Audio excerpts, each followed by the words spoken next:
Even with all this firepower, I figured I couldn't get to Punchinello at his manor. I could only hope that he wouldn't pass a chance to hear me beg, to see he's won. This is Max Payne. I want to cut a deal. Payne, you're a dead man. That's what everybody keeps telling me. I got your ship and her. I want to meet. No pain, no gain. Capiche? You know my restaurant? Yeah, I know it. Punchinello's restaurant had seen better days. Snow was falling like ashes from post-apocalyptic skies, but that was outside. Things would soon get hot in the Don's restaurant. I knew it was a long shot, Angelo Punchinello actually showing up, but there was no crime in hoping.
Punchinello was burning to get me.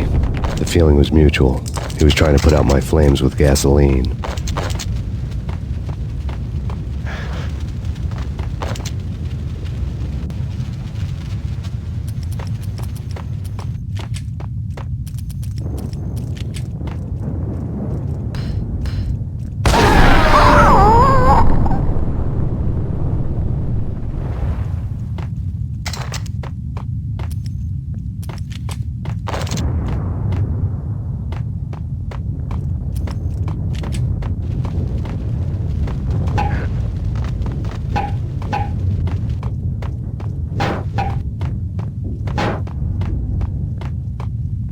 The mobsters have been guarding a real treasure, the way out of this disco inferno.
Vlad had seen my smoke signals.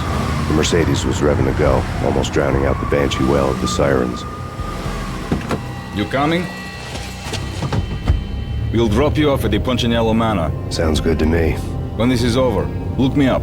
I could use a professional like you. I'll keep that in mind. The night groaned with cold.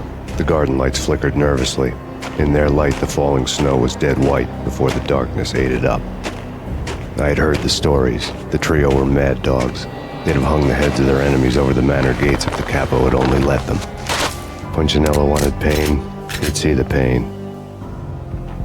The trick in my situation was that there was no trick. no matter what the movies tell you. No rules, no secret mantra, no roadmap. It wasn't about how smart or how good you were.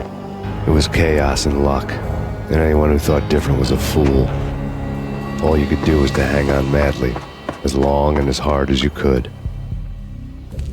Someone had graciously left the back door open for me and killed the guards. My money was on Mona.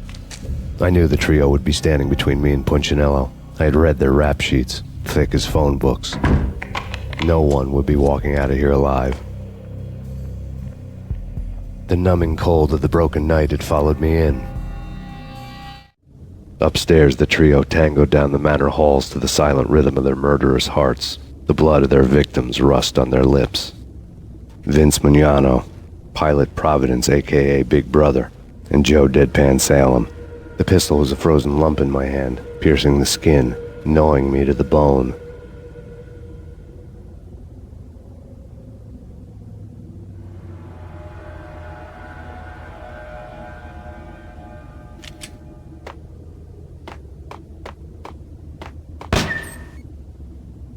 In death, the thug had been promoted to messenger.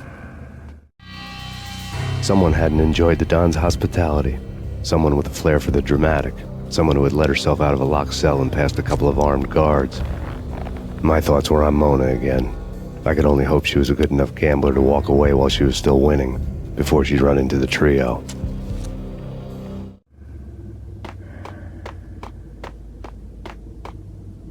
Payne? There he is.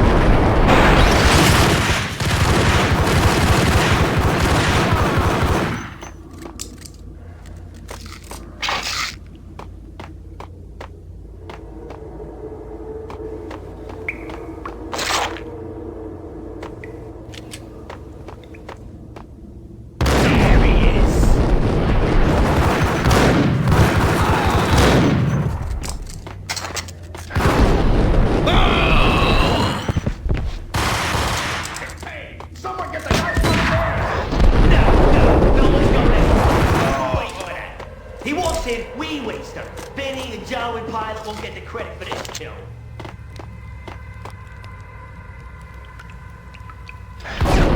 Hey!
It didn't take me long to run into the trio.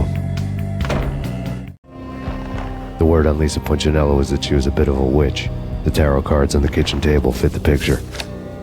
They weren't my kind of cards, but I was willing to take a crack at the hand Mrs. Punchinello had dealt. The first card was the tower.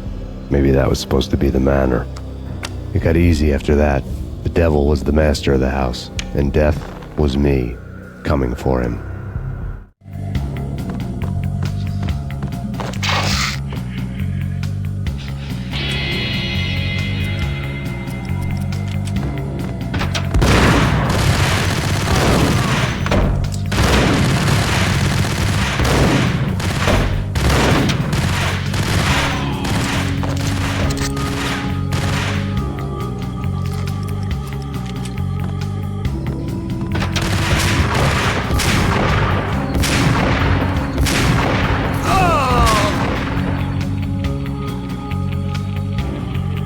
One down, two to go.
I want him dead.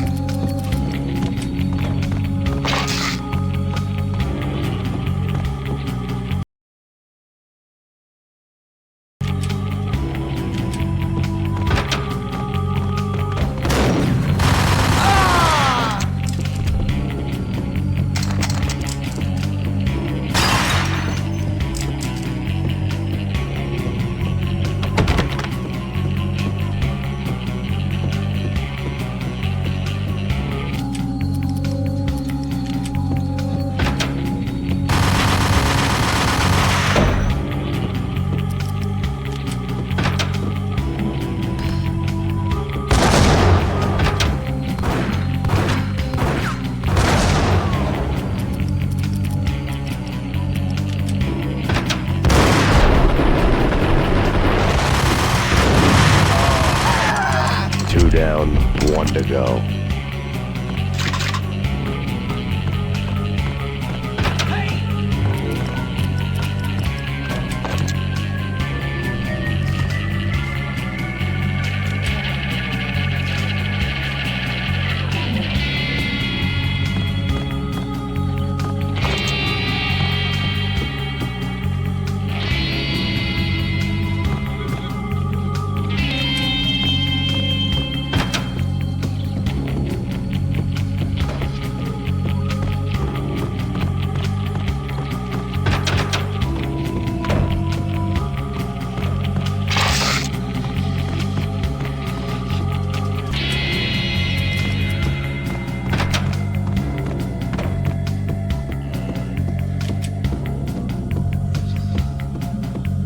Don't stop at him! This will. This will stop anything. Take cover.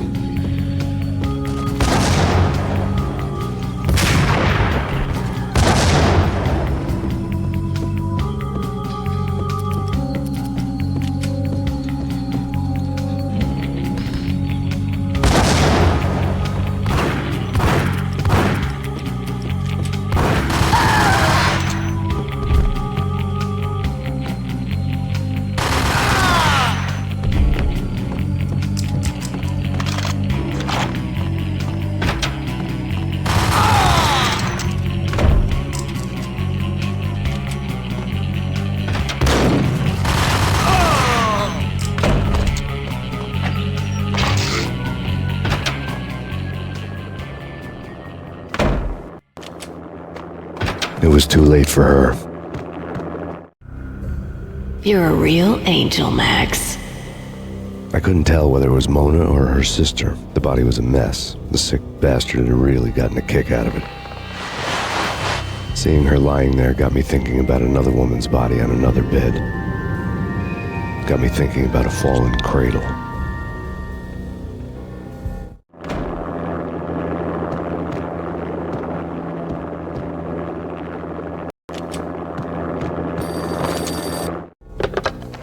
Max Payne. Talk to me.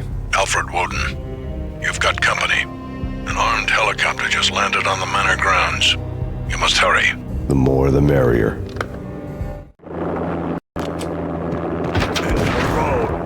Vince Mugnano.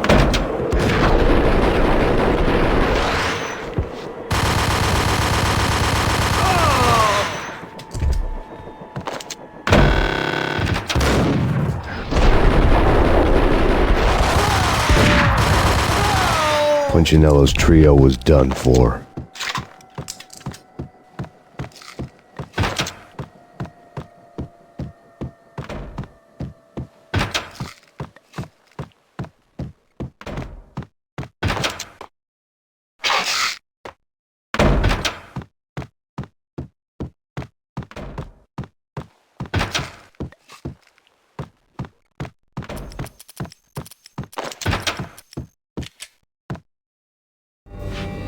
Outside my door.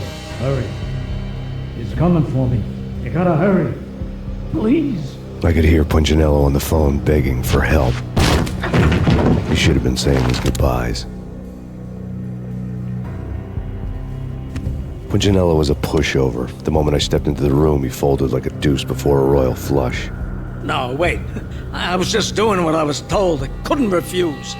She's someone high up. Government, maybe. I don't know. He was trying to buy more sand for his hourglass. I wasn't selling it.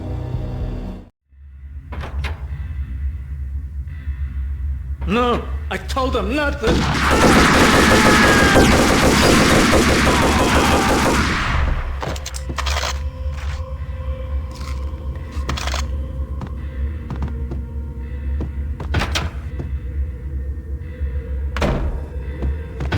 Drop it. Don't move. Game over, Max Payne. I could tell when I was outgunned. It was time to take another beating. The mystery witch was a real barracuda. Trouble on dagger heels, a smoking assault rifle in her hand, and an army of killer suits behind her. How sweet. I get to kill two birds with one stone. Sooner or later, it was going to catch up with you. Mr. Payne, it's time to show you the benefits of my brew. Be a good boy now.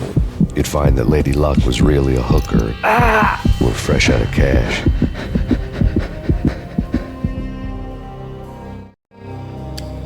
Gentlemen, we're done here. Take me to Cold Steel. She had just given me an OD of Valkyr. I could feel green fire eating my brains. They turned to steam. They did a fade on me. I'd never had a chance.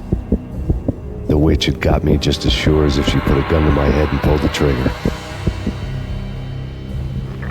The shadows rushed me, bruised mugshot faces hungry for revenge. They knew my weak spots and closed in for the kill. The floor turned into a vortex of green blood. I fell. The flesh of fallen angels.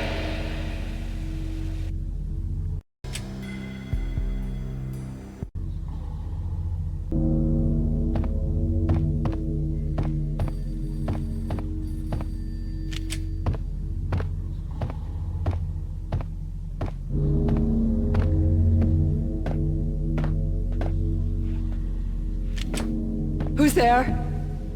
Max? Max, is that you? Max? Where are you, Max? Please.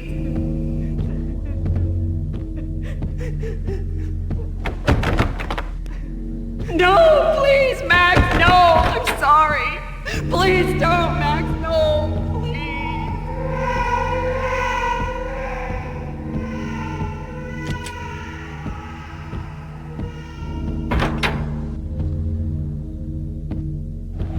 Max? Where are you, Max? Please. The letter was staring at me. There was something disturbingly familiar about the letter before me. The handwriting was all pretty curves. You're in a graphic novel. The truth split my skull open, a glaring green light washing the lies away. All of my past was just fragmented still shots, words hanging in the air like balloons. I was in a graphic novel. Funny as hell. It was the most horrible thing I could think of.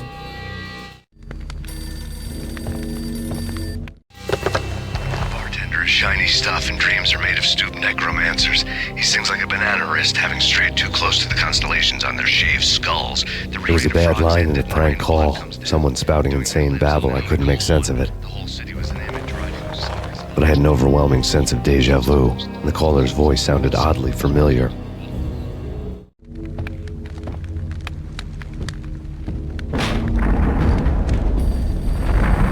The weird piece of paper looked dangerous. There was something disturbingly familiar about the letter before me.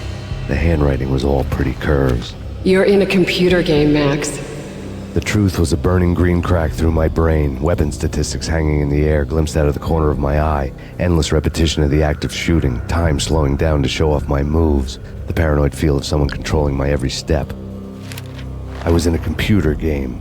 Funny as hell, it was the most horrible thing I could think of. Don't lose it. It's Valkyr. The drug. Snap out of it. Try to remember. It was a bad line in a prank call. Someone spouting insane babble. I couldn't make sense of it. But I had an overwhelming sense of deja vu, and the caller's voice sounded oddly familiar.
Max! No! Max! Murderer! You killed her!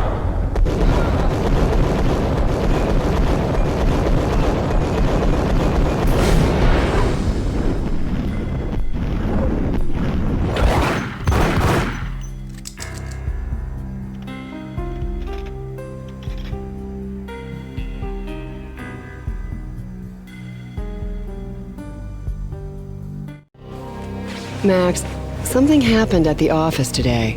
A strange memo. Something about Vikings. Honey, I gotta run. You can tell me all about it this evening. Have a nice day, darling. The bullet holes were rubies on her chest, blood glowing on her ivory skin. She was so beautiful.